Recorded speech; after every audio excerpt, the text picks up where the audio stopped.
नमस्कार, मैं हूं आदित्य नामदेव।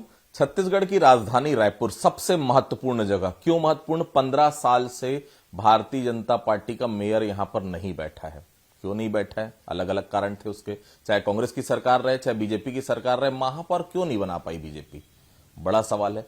दूसरा महत्वपूर्ण सवाल, बहुत सालों बाद महिला प्रतिनिधित्व के रूप में आरक्षित हुई है रायपुर की सीट। दोनों ही महिलाएं मैदान पे हैं। मीनल चौबे जी मैदान पे भारतीय जनता पार्टी की तरफ से, दीप्ति दुबे मैदान में है कांग्रेस की तरफ से। पॉलिटिकल करियर की बात करें तो मीनल चौबे काफी सीनियर है। देखिए, 3 बार की पार्षद है, नेता प्रतिपक्ष रह चुकी हैं, पार्षद रह चुकी हैं, स्कूल पॉलिटिक्स में बहुत एक्टिव रही हैं। जेन्युइन रीजन है, भारतीय जनता पार्टी ने इनको टिकट दी। बहुत सारे इफ एंड बट्स को दरकिनार करते हुए कार्यकर्ता को मौका मिला है जिसने कार्यकर्ताओं के बारे में सोचा है। नाश्ते की टेबल सजी हुई है। मैं मीनल जी के पास इस वक्त मौजूद हूं। देखिए, सुबह का एकदम फ्रेश नाश्ता होता है। कहते हैं कि सेब आप खा लिए दिन भर तो आपको किसी चीज की जरूरत नहीं है। मैम, आप लीजिए पहले। Thank you so much. आप भी लीजिए। बिल्कुल। तो देखिए, ये एनर्जी के लिए होती है। देखो, सही बात। दूसरी चीज, बाकी सब चीजें, क्योंकि सुबह की भाग दौड़ में आप ये सोचे कि आप पराठा या बाकी चीज खा पाए, पॉसिबल नहीं है। लगातार कार्यकर्ता आ रहे हैं, मिल रहे हैं। मैं सीधा सवालों पे आता हूं। मैम, 15 साल का बड़ा समय। किरणमयी नायक महापौर रही, प्रमोद दुबे जी महापौर रहे, एजाज ढेबर जी महापौर रहे। कहां छूट गई बीजेपी? देखिए, इस बार है ये हमारा दुर्भाग्य है। पिछली बार तो हमारा डायरेक्ट चुनाव नहीं हो पाया, इसलिए हमारे महापौर नहीं बने, और 2 बार हमारे महापौर नहीं बन पाए। मगर ये मिथ्या और ये भ्रम इस बार टूट जाएगा, और ये समस्त छत्तीसगढ़ महतारियों के लिए, मातृशक्ति के लिए बहुत ही गौरव की बात है कि इस बार जो आरक्षण हुआ है उसमें जो महापौर है, शहर के जो मुखिया होंगे, प्रथम नागरिक होंगे, वो एक महिला होगी। और पिछला आप छोड़िए, आगे आगे देखिए होता क्या है। मैं आपको आश्वस्त करती हूँ, भारतीय जनता पार्टी का महापौर इस बार नगर निगम रायपुर में होगा। दानी स्कूल की वो छात्र नेत्री जिसने कभी सोचा नहीं होगा कि आज महापौर पद की प्रत्याशी वो बनेंगी। बहुत मुश्किल होता है, क्योंकि स्कूल लाइफ की दिनचर्या अलग होती है।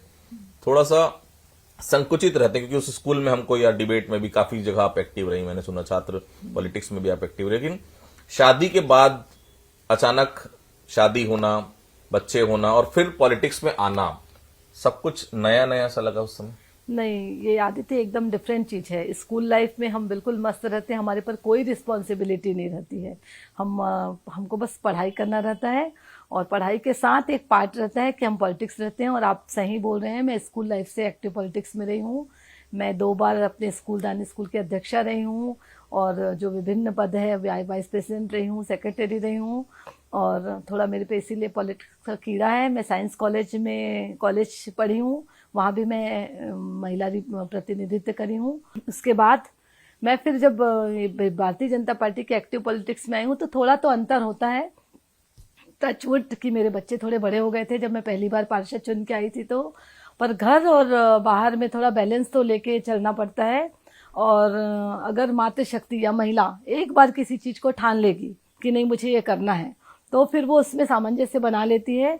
हमारे पास बहुत समय रहता है, हम रात तक जग के अपने एक्टिव जो आगे जो अलग से जो काम है वो हम कर लेते हैं। और मैं तो आपको बताऊंगी, 1-1 बजे तक, जब मैं नगर निगम में नेता प्रतिपक्ष थी, जैसे हम स्कूल में पढ़ाई करते थे वैसे मैं रात 12-1-1 बजे तक जाग के पढ़ाई करती थी, देखती थी क्या विषय है, सब मुद्दों को। क्योंकि मेरी पार्टी संगठन ने मुझ पर विश्वास किया था, तो मैं चाहती थी कि मैं जो मुझे दायित्व दिया गया है मैं उसके संग जस्टिस करूं। पॉलिटिक्स का एक कीड़ा होता है, बोलते हैं, बहुत सारे लोगों में होता है। छगन भी हमें वो कीड़ा था, तो वो कीड़े से ये कीड़ा बड़ा हो गया। क्या हुआ अचानक कि वो कीड़ा अचानक बोले मैं घर देख लेता, अब तू वही राजनीति देख? नहीं, घर तो मैं ही देखी हूँ। घर वो अपना काम ही देखे हैं, घर तो मैं ही देखी हूँ। मैं उनको एक क्रेडिट नहीं दूंगी, वो मुझे सपोर्ट भले किए हैं। और उनका एकदम, वो बहुत क्लियर हैं, कुछ चीज़ों में वो एकदम क्लियर हैं। उनका साफ बोलना था कि एक घर से एक ही पॉलिटिक्स में जाएंगे। और जैसे ही मैं एक्टिव पॉलिटिक्स में आई, वो पॉलिटिक्स से अपने आप को दूर कर लिए। और मैं उनसे सजेशंस लेते रही, और उनको मेरी क्षमता पे भी भरोसा था। वो मुझे बार बार बोलते थे, प्रोत्साहित करते थे कि तुम कर लोगे, मेरे से अच्छा कर लोगे, उनका ये मानना था। और फिर मुझे भी चैलेंजिंग लगा कि अगर मेरे हस्बैंड मुझ पर इतना भरोसा कर रहे हैं तो मैं उनके विश्वास पे खरा उतरूं। और मैंने कोशिश की अच्छा करने की, और मैं मेहनत की, और इसीलिए मेरे पार्टी संगठन ने आज मुझे यहाँ तक पहुँचाया। जनता का प्यार मुझे मिला। मैडम, पॉलिटिक्स में तो महिलाएं आई, आप भी आई, बहुत सारी महिलाओं को इस बार टिकट भी मिला है। रायपुर वहीं का वहीं है। रायपुर राजधानी के हिसाब से जितना तेजी के साथ डेवलप हुआ, उस तेजी के साथ रायपुर में डेवलपमेंट वैसा नहीं दिखा। सड़कें वही छोटी हैं। आज भी मालवीय रोड की हम बात करते हैं, दुकानें इतनी दूर तक आ जाती कि कार नहीं निकल पाती। आज भी शहर का एक इलाका अपनी मर्जी से खुलता है और अपनी मर्जी से बंद होता है। आपकी सरकार नहीं थी तो आप लोग ये आरोप लगाते थे कि हमारी सरकार आएगी तो हम बंद करवा देंगे।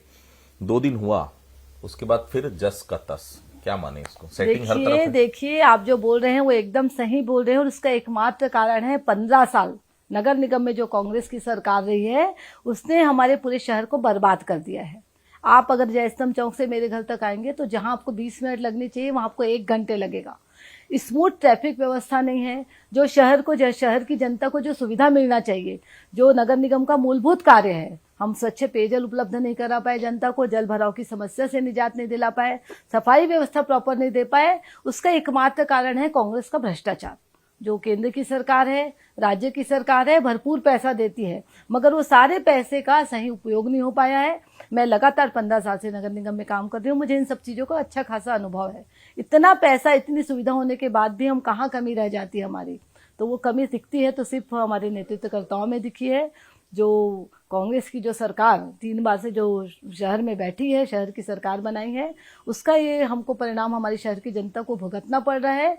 जो जिस चीज के लिए हमारी जनता टैक्स पे करती है, जिस चीज के वो अधिकारी हैं, वो उनको वो अधिकार नहीं मिल पाया है। मैं आपको आश्वस्त करती हूँ, देखिए हम 100% डोर टू डोर की बात करते हैं, पूरे नालियों में गंदगी भरी रहती है, तो ये प्लान होना चाहिए। इतने पैसे आपके पास आए, आप सबसे पहले एक प्लान के साथ काम करते कि आपको पूरी शहर की नालियों को कवर्ड करना था, तभी आपका 100% डोर टू डोर का मतलब है। बिना प्लान के आप काम करेंगे और जो पैसे आएंगे उसकी आप बंदरबाट कर लेंगे तो शहर कैसे सुंदर बनेगा? स्मार्ट सिटी के नाम से जो भ्रष्टाचार हुआ है, ये पूरी जनता समझ रही है, जनता देख रही है। पैसे का आप सदुपयोग नहीं कर पाए, अपने चहेते, अपने मनपसंद लोगों को आप मोबिलाइज करने में लगे रहोगे तो कैसे शहर सुंदर बनेगा? ये हमारे शहर की जनता की विडंबना है कि जो उनको मिलना चाहिए वो उनको मिल नहीं पाया है। हमारा ये प्रयास रहेगा कि जैसे ही शहर की सरकार है वो नगर निगम में बैठेगी तो जो मूलभूत आवश्यकता है, जो हमारी ट्रैफिक स्मूथ नहीं हो पा रही है, जो रास्ते भर में जो आपको लगातार जो खोमचे वाले और जो अवैध कब्जे वाले दिखते हैं, हम उनको हटाने का प्रयास करेंगे। एक बात मैं और कहना चाहूंगी आदित्य, ईश्वर जिनको भी जन्म देता है उनको अच्छे से जीने का अधिकार है। जो हमारी जो पिछली बस्तियां हैं, निचली बस्तियां हैं, झुग्गी बस्तियां हैं, वहां भी बहुत सारे लोग निवास करते हैं, उनको भी अधिकार है कि वो सामान्य लोगों के से जैसे जीवन जी सके। मेरी प्राथमिकता रहेगी कि मैं अंतिम पंक्ति के अंतिम व्यक्ति तक पहुंचूं। उनके लिए जो व्यवस्था है, जो प्रॉपर सड़क है, प्रॉपर जो शिक्षा का जो माहौल होना चाहिए, हम नगर निगम के माध्यम से ये भी प्रयास करेंगे कि झुग्गी बस्ती का भी प्रत्येक बच्चा है वो शिक्षित हो, हमारे सबको। और एक महिला महापौर बनेगी तो निस्संदेह इसमें महिला सशक्तिकरण को भी बढ़ावा मिलेगा। हम महिलाओं को रोजगार देने का प्रयास करेंगे। अच्छा रायपुर शहर, सब लोगों को जीने का अधिकार है। सब जो एक मध्यम वर्गीय परिवार है, जो रोज खाता रोज कमाता है, उसको अपना आधा टाइम तो ट्रैफिक में ही निकल जाता है। वो एक स्कूटर से जाता है, उसको एक जगह जहाँ पे 10 मिनट में पहुंचना चाहिए उसको आधे घंटे लग जाते हैं। तो मध्यम वर्गीय परिवार की भी हम पूरी चिंता करेंगे और एक जितना हम अपना एफर्ट लगा सकते हैं सभी बस्तियों वालों के लिए, वो हम उनको स्वच्छ पेयजल उपलब्ध कराएंगे। देखिए, आप अच्छे से रहेंगे तो आप अच्छा सोचेंगे, अच्छा सोचेंगे तो अच्छा करेंगे, और इस प्रकार हम चतुर्मुखी विकास, सबका साथ हो, सबका विकास हो, ये हमारी पार्टी का गाइडलाइन है। एक बेसिक सा सवाल था मैम, नगर निगम के पास टैक्स से जितने पैसे आते हैं मेरे ख्याल से उतने में सैलरी भी नहीं बढ़ पाती नगर निगम की। नगर निगम का रेवेन्यू बढ़ना बहुत जरूरी है, क्योंकि अब साधन बहुत नहीं है आपके पास, ना सरकार के पास महतारी वंदन है, किसानों को आप पैसा दे रहे हैं, हर वर्ग के लिए सोच रहे हैं, तो बेसिक डेवलपमेंट के लिए जो पैसा भी, स्मार्ट सिटी का भी फंड आपके पास नहीं है। कैसे डेवलपमेंट होगा? देखिए, अगर आपकी इच्छा शक्ति रहेगी तो आप सब कर सकते हैं। हमारे पास रेवेन्यू कम नहीं है, मगर हम उसको वसूल नहीं पा रहे हैं लोगों से। हम रसूखदार लोगों के अप्रोच में आ जाते हैं। जो रेवेन्यू मिलना चाहिए नगर निगम को, वो रेवेन्यू मिल नहीं पा रहा है। नगर निगम के अपने बहुत सारे आय के स्रोत हैं, हमको उसमें ध्यान देना पड़ेगा, हमको उसको अप्रोच नहीं करना पड़ेगा। अगर हम अप्रोच में सब चुप बैठ जाते हैं, अगर हमारी इच्छा शक्ति रहेगी तो हमारे शहर वासियों का इतना पैसा टैक्स में आता है कि हम अपना काम स्मूथली कर सकते हैं। इसके अलावा राज्य की शासन बैठी है, केंद्र की सरकार भरपूर पैसा देती है नगर निगम रायपुर को विकास कार्य के लिए। करोड़ों रुपए का विकास कार्य होता है, चाहे वो सफाई व्यवस्था के लिए हो, चाहे वो निर्माण कार्यों के लिए हो। अधोसंरचना के तहत हमारी राज्य शासन भी हमको भरपूर पैसा देती है। पैसे की कोई कमी नहीं है, मैं आपको अनुभव के आधार पर बता रही हूँ। नगर निगम रायपुर में पैसे की कोई कमी नहीं है। रेवेन्यू तो एक पार्ट है बस, अगर हम रेवेन्यू भी अगर अच्छे से हम वसूलेंगे, अच्छे से हम उस काम को करेंगे, गंभीरता से करेंगे, तो रेवेन्यू भी हमारा आएगा और उससे हम अपना काम करेंगे। आने वाले समय में आपको एक अच्छी तस्वीर देखने को मिलेगी और प्रॉपर सब काम होगा 0% भ्रष्टाचार के साथ नगर निगम रायपुर में काम होगा, तो कहीं से किसी चीज की कोई कमी नहीं। महापौर अगर मीनल चौबे बनती हैं, पहली 5 प्राथमिकता क्या होंगी आप? देखिए, महापौर मीनल चौबे बनेगी, पहले तो हम जीतेंगे, पहली बात तो मैं आपको बता रही हूँ। और भारतीय जनता पार्टी के प्रतिनिधित्व होने के नाते मेरी पहली प्राथमिकता रहेगी शहर को अच्छी हम सफाई व्यवस्था दे पाएं। हमारी दूसरी व्यवस्था रहेगी हम स्वच्छ पेयजल सबको उपलब्ध कराएं। रात में हमारे भाई बहन सब काम करके आते हैं तो उनको प्रॉपर बिजली की व्यवस्था मिले।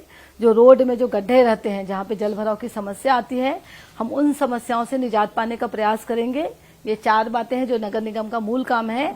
इनसे हटकर जो मेरी पांचवी प्राथमिकता रहेगी, वो मैं सभी तबके के लोगों में सामंजस्य बनाने का प्रयास करूंगी। जो गरीब लोग हैं उनमें मैं शिक्षा की भावना का संचार करने का प्रयास करूंगी और कोशिश करूंगी कि नगर निगम के माध्यम से कुछ ऐसा काम हो कि हमारे बच्चे हैं, जो झोपड़पट्टी के बच्चे हैं, वो लोग स्कूल जाने को प्रोत्साहित हों।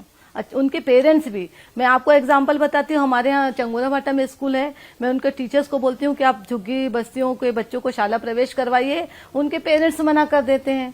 तो हम उनमें भी जागरूकता की मैं कोशिश करूंगी और 100% मैं चाहूंगी कि मेरी महिला बहनें हैं, जो मातृशक्ति बहनें हैं, वो कुछ ना कुछ करें। सबको मैं आत्मनिर्भर बनाने का प्रयास करूंगी।